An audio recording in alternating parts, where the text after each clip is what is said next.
Doctor ইউনূসের সঙ্গে শপথ নিয়েছেন আরও ১৩ জন উপদেষ্টা। ঢাকার বাইরে থাকায় হাজির হতে পারেননি ৩ জন। শপথ নিয়েছেন বৈষম্য বিরোধী ছাত্র আন্দোলনের ২ সমন্বয়ক। তালিকায় আছেন কেন্দ্রীয় ব্যাংকের সাবেক গভর্নর, রাষ্ট্রদূত থেকে আমলা। এছাড়াও মানবাধিকার ও উন্নয়ন কর্মীরাও আছেন, এমনকি আলেম সমাজের প্রতিনিধিও আছেন উপদেষ্টাদের মধ্যে। আরও জানাচ্ছেন ফজলে রাব্বি।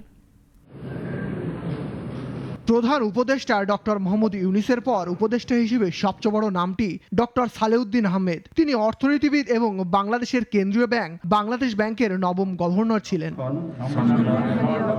এছাড়াও এই তালিকায় আছেন ঢাকা বিশ্ববিদ্যালয়ের আইন বিভাগের অধ্যাপক ডক্টর আসিফ নজরুল। শিক্ষার্থীদের আন্দোলনে যার ভূমিকা ছিল অসামান্য।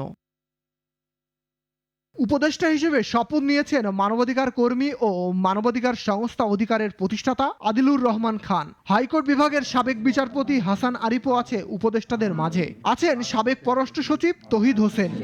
অকৃত্রিম বিশ্বাস, সামরিক ব্যক্তিত্ব, বুদ্ধিজীবী, লেখক ও বাংলাদেশের সাবেক নির্বাচন commissioner brigadier general M A. Sakhawat হোসেনও আছেন উপদেষ্টাদের মাঝে।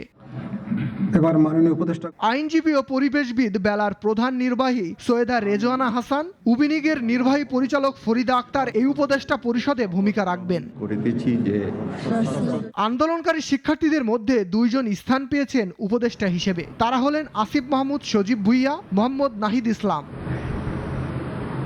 চট্টগ্রাম উন্নয়ন বোর্ডের সাবেক চেয়ারম্যান, সাবেক রাষ্ট্রদূত সুদীপ চাকমা, জাতীয় মানসিক ইনস্টিটিউটের পরিচালক বিধানচন্দ্র রায়ও আছে উপদেষ্টা হিসেবে।